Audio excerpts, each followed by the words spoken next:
Hi, y'all. Jamie with Color Flutter Creations, and today I'm feeling quite nostalgic. So, I pulled out a product that is a blast from the past, and this is my Perfect Pearls and my Diamond Dust powders. I came across a travel journal in my craft room, which, I mean, who doesn't keep a travel journal in the craft room? And so that is actually what triggered this whole video and me using this product. I have a paintbrush because we need that for our powders, a sweeper tool by Nuvo to wipe away the powders that end up being left onto our cardstock, and then I have Versamark and a sponge dauber that I only use for my Versamark. I pulled out some stencils, wasn't quite sure what I was going to want to use, but the Simon Hurley Geo Leave stencil set has 3 different stencils, and that really kind of spoke to my heart in this moment. It's something that I've actually had for quite a while and I haven't yet used, and I really like it. So I really wanted to go ahead and pull it out. So I'm going to use the first stencil in this set, which actually is a full leaf stencil. So the other two can come together to create the full leaf, while this one does an entire background of the full leaves. So I'm taking my sponge dauber, putting it into my Versamark, making sure I have quite a bit there, and I'm pressing that through the stencil. And I'm pressing, pretty, I don't know, firmly onto my black cardstock because I wanted to make sure that the ink was actually transferring through the stencil. There's another way you can do this, and I'll show that later. But I need to get the powder onto my actual cardstock that has the Versamark. So I'm just picking some up with the paintbrush, and it is just a dry paintbrush, and I'm kind of smooshing that all over and around the Versamark that is onto my cardstock. So I'm not just dusting it and kind of painting it on, I'm also putting it, kind of smashing that paintbrush a little bit into the Versamark so the powder really adheres and sticks. And then I can take my sweeper tool and I can brush away all the additional powder. And then I take a paper towel to just kind of clean off my paintbrush just a little bit. I'm going to repeat the process with the other 2 stencils. So while you're watching me do this, I want to tell you a little bit about what my cardstock is on. So I have some black and white cardstock, as you can see. And while sometimes mica powders and sprays don't always show up on white cardstock, in this instance, it really does. So make sure that you are also incorporating your white cardstock along with other colored cardstock when you are trying these different techniques. I think you'll be very pleasantly surprised.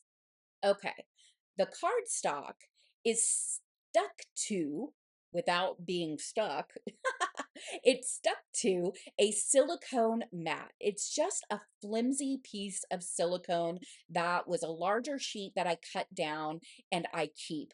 The reason why I'm using this is because it will stick to my glass surface. My cardstock and stencils can also stick to it without needing adhesive. I do have a photopolymer material sticky grip mat, whatever, from Altenew, but because dust can cling to that and it can be a little hard to get off of that material, I just wanted to keep it strictly for what I normally use it for, which is ink blending. And then that way I would make sure that projects I'm going to need ink blending on, I'm not accidentally having any transfer of these dust particles, which, can kind of maybe make your ink blending not so smooth. So that is why I'm using this silicone kind of material for this project. I found it easier to clean up and the dust to get off of this material without me possibly ruining another type of product. So if you have that kind of material, this silicone material, please use that. I'm adding spritzes of water because there is a bonding agent within these powders that is activated by the water. And then once you heat set it, like I'm doing with my heat tool, you'll see it will not come off of my fingers. So once it is set, nothing comes off. And that is really great because nobody wants their project being ruined and the dust and powders coming off. You could use a fixative over this if you really wanted to, but for card making and my purpose of gifting this card, I didn't feel that was necessary. If it's a long-term project that you want to make sure that you keep, then yes, you can absolutely use a fixative. For this card, I decided to put down the stencil and put some mint tape to adhere it to my silicone mat. That is because I didn't want there to be even the slightest shift in my stencil since I'm going to be layering the two stencils. You probably noticed that I also went direct to the cardstock with my Versamark ink pad. So I am putting down some more mint tape, but here I wanted to show you that I kind of combine the two approaches. I wanted to make sure that the outer perimeter of where my cardstock is got a lot of ink because that was kind of missed on the last one. And then I fill in the center going direct with my pad. I did find that combining this approach with one around the edges with the dauber worked really well to really get into those edge pieces, but then using direct to the cardstock with the Versamark ink pad to really fill in the center pieces. You saw I also hinged this a little bit. So when I had the mint tape down, I still kept that piece at the bottom very secure because I did want to make sure that I actually had good coverage of my Versamark through my stencil. This way, if I needed to apply more, I could. This really gave a beautiful result. Another way that we can use this product is by stamping. So I have another Simon Hurley product. I guess it's all about Simon Hurley today. I don't know how this happened, but it just did. This is the Simon Hurley Sketched Citrus stamp and die set, and this is a peel apart set. So you kind of saw me put a little piece there, and that's because that's a piece that can peel apart and you're able to stamp it wherever you want. I'm using the full background though. And I'm using my Versamark directly onto my stamp and then closing the lid of my Misty. And then you see me tip my Misty a little bit. And that's just me trying to make sure I have plenty of ink onto the cardstock, especially since I am using a white card base. I wanted to make sure that it really was there and I wasn't missing any kind of pieces to that. And you can see on white cardstock, it absolutely still looks beautiful.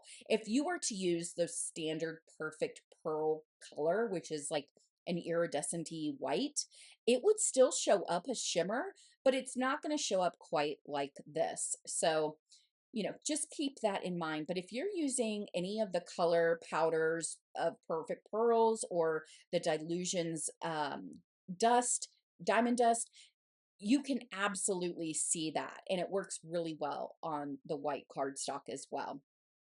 I then wanted to go ahead and die cut this out. I had something that I wanted to test out and show y'all if it's going to work or not. So with this stamp and die set, you can, like I said, peel apart certain sections of it and then be able to die cut them. Because I used the entire background, I really kind of had to cut down the piece and then determine where I wanted to die cut it. And so I cut it down and I pulled out my scout. And here you can see I have a little piece of this orange.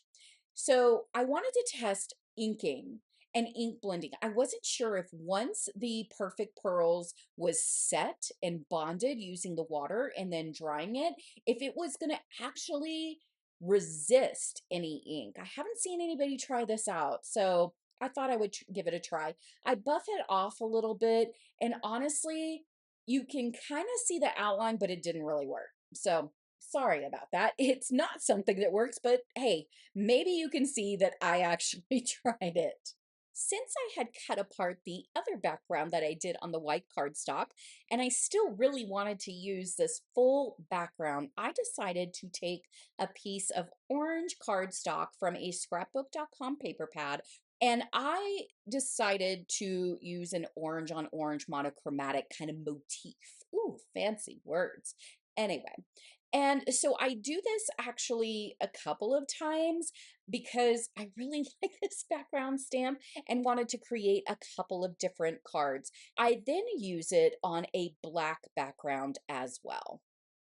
Because my little perfect pearl blending, ink blending test did not work, I still needed some elements that I could ink blend on. So I just stamped in Altenew black obsidian ink, put some clear embossing powder over that, and set it with my Wow Heat tool. And then I am able to move on to actually die cutting a few elements out with my Platinum 6 die cutting machine by Spellbinders. I'm taking different Altenew inks and I'm going to list them in the description below, but I'm taking these to do a quick blend on these elements. And, the clear embossing powder is going to resist the ink blending, which was what I was really hoping the Perfect Pearls would do, and it did not. So I go through several different ink blends here using some orange of various colors, greens of various colors as well. And then I actually, kind of use some blue and purple on the little flower elements. Because I didn't use the peel apart pieces from the stamp, the die cut kind of did a little wonky. So I kind of had to do a little trim with my scissors. Since I was gravitating to Simon Hurley products, this is the Wild About You stamp and die set. And it was another one that I still hadn't used and really wanted to. So I pulled it out. I thought it would go really cool with the geo leaves as well. I didn't plan this, but it's just the way that all of this kind of turned out. I like this stamp set. And the reason why I really like this stamp set is you can see that this base layer of the stamp adds color but leaves some white space. I thought that was really cool to have with this stamp set and, great design. So, kudos to Simon Hurley and the design team of this stamp and die set because I really liked this. The spots go over the colored pieces. So as you can see, the color of the giraffe is there. And then you're adding the brown spots or whatever color spots that you wanted to for the giraffe. And it leaves that space. I do this again in another color because I thought the other was like very orange and this was a little bit more yellow. I honestly couldn't figure out if a giraffe was more orange or more yellow or more brown. So I decided to do both. It turns out really cool, and I really like the effect that this stamp set actually has when you're creating the giraffe. So really cool, right? And that white space on there is awesome. This set also comes with a nice little like layering how to, I should say, that's in the set. I don't show it, but it's there. I realized I should have actually stamped the spots of the giraffe first. That's not what I did, but I actually paid attention and, stamped the stripes of this tiger in black ink first, and then I come in with my orange ink. It's really cool. Still the same kind of white space effect. Really awesome. I really, really like this if you can't tell. So I then have to die cut this. The dies are equally as awesome. And you'll see here, when I run this through my Scout and you see the die cut, it actually die cuts between the legs. And I just thought that was a really nice touch. Another really cool way to use this product is to paint with it. So I take some of the powder, put it in one of the little paint wells, add some of the water, as you can see, and just I mix it up with a different paintbrush. So not the one that I was using with the dry As you can see here, I put that back out and I just decided to add a little bit more of the powder, but I needed the dry brush for that. And then I mix it with the wet brush that I'm going to be painting with. And I'm just going over some of the areas that have the color. So I'm adding some shine and shimmer and all of this wonderful pearliness to these elements. And I do this also on the oranges. So you can see I have two of the different colors of orange, and then I have a gold. I mix and match these colors because I wanted there to be some additional depth onto my ink blending pieces and also onto my giraffes and my tiger. And for my tiger, I actually combined a couple of the colors together. So I did a little bit of the gold with the orange and another of the paint wells. I give that a good dry with my heat tool. And then I also found these fun stickers. Yes, these are stickers. And I wanted to add a little bit of perfect pearliness, shimmery, shiny, diamond dustiness to these elements as well. So I did just put, a little bit of the perfect pearls and painted that on. And then I am not going to let this little piece go to waste. Even though it didn't turn out exactly how I would have liked it, I can still use this on a project somewhere. Maybe not this one, of course, but in the future I can use it. So I splattered. I used it to splatter, and you can still see all of that shiny, shimmery, fun goodness on all of these pieces. Isn't that just gorgeous? I love it.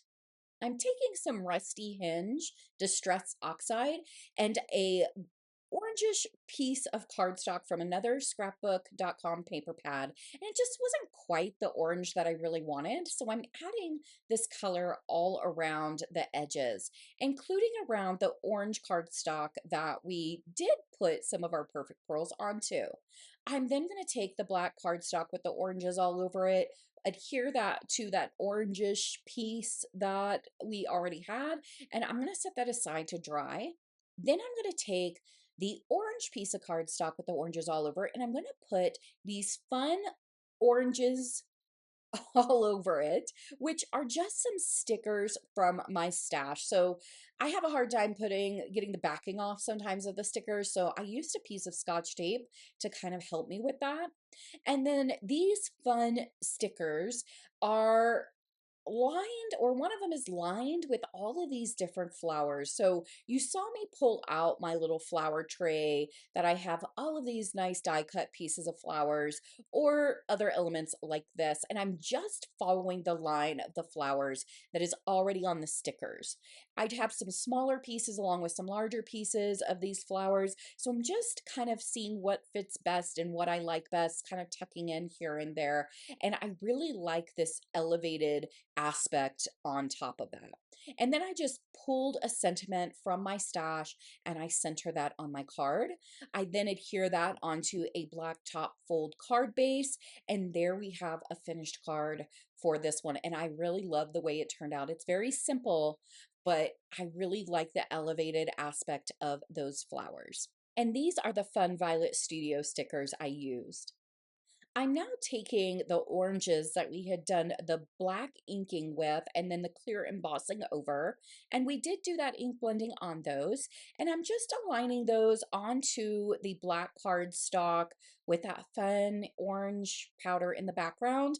I really do like the way that this turned out. And I think the black inking that we did on these oranges that we die cut are just like make everything come together and pop. I love the way that this is turning out. I'm cutting off fun foam backing pieces from, my old stash of foam pop-ups. So this is what I'm using. You saw me clip off the strip. So I've already used the dots, but I'm not going to let anything go to waste. So here you can actually see how I'm utilizing this. I cut off all the bits that I can, and I use every single piece. So while it becomes a mess, while it may be a little bit more cumbersome than some people may like, I don't want to waste the product, so I use it all.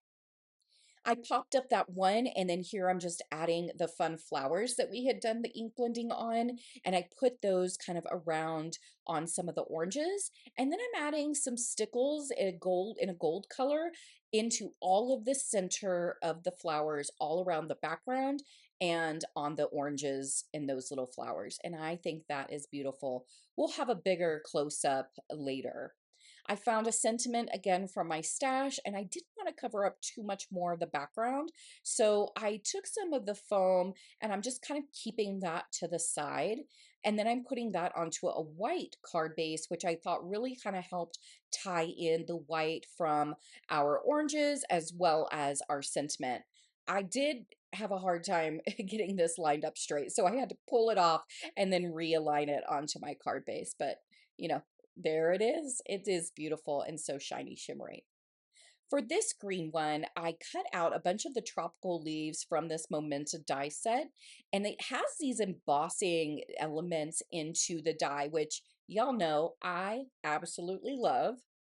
So I'm going to put the orange stamen, I believe that it's what it's called, onto the center of the hibiscus flower. And then I have all of these different leaves in various green shades. The one I was showing, I thought really kind of pulled in the bluish tone of one of the Perfect Pearl powders that I used. And then I'm just going to adhere these onto the card base or panel rather, and whatever kind of way I felt would kind of fit and flow. I wanted the leaves definitely to be prominent, but I didn't want to cover up too much of the background. But I think that this actually turned out amazingly.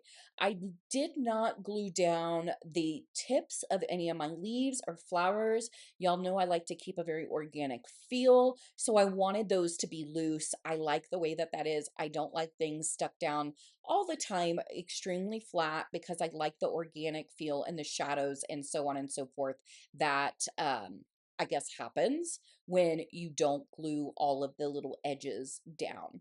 I used a lot of my foam here because I am going to pop up this tiger. I love the way this looks. It's great.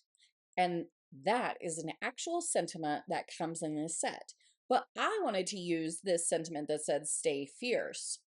I had to stamp it twice. The first time was a little crooked because Jamie put it on to the acrylic block crooked. But it's all good. I just stamped it again on my scrap piece of cardstock, and then I am just fussy cutting around this. I actually see Simon Hurley do this quite a bit because there's not dies in this set for the sentiment, and there's quite a bit of sentiments in the set. I just decided to use the Simon Hurley trick and fussy cut around it myself. I'm not great at it, but I think it turned out pretty good. And then I'm going to actually use liquid adhesive instead of foam because I want that to stay flat. I wanted my tiger to be the thing that was really popped up. And I put that on a black card base, which I think pulls it all together. I cut out extras of the giraffes, and I just because I wanted to give some, I guess, additional thickness to them and dimension without using foam on these. So that's why I did that. I'm gonna try and figure out the layout that I wanted here, but as I was doing that, I really wanted the leaves to have more color and shading to them. So I pulled out my shader brush by Waffle Flower. No, Waffle Flower. Waffle Flower, and added some Rustic Wilderness ink. It's just distress ink to the kind of the centers of this. I on some of them I may have gone out a little bit to the edges, but I really was wanting to add more just to the center because I felt it was a little too flat, and it also kind of helped to enhance some of those embossed lines. I then cut my black card piece down and at a kind of a different angle, and I'm just putting that on a dual toned green card base. I had to trim it a little bit, but you know, it's all good. And I love the way that this absolutely looks. I mean, I was like, wow, we forget sometimes of cutting those background pieces and how the effect of that onto the card base actually can be its own added wowness. So that's what I felt that this was. I'm that then adding the leaves onto um the card base and panel there, and then I'm going to go ahead and I'm going to add my giraffe. I couldn't quite figure out if I wanted it at the bottom, and then I was like, well, no, I'm gonna actually put it up a little bit, almost like it's, I don't know, kind of eating the leaves out of the trees, even though there's not a tree there. I get it. But anyway, that's kind of where I decided to put it, and then I found the perfect sentiment in my stash. You get it? Do you see it? Did you see it? Sending you a long distance hug. Absolutely the perfect sentiment. We made 4 different cards using a couple of different Simon Hurley sets, which I'm so happy that I bought them and used them. I think that they're absolutely wonderful. And I really hope you enjoyed this kind of little trip down memory lane, blast from the past product use, and it inspires you to look through your stash, find what you haven't used in a while that may be a blast from the past for you, and get to making something in your art journal or a card or whatever inspires you. I appreciate you. Thank you, and take care. Thank you for supporting me by subscribing, liking, commenting, and sharing this video.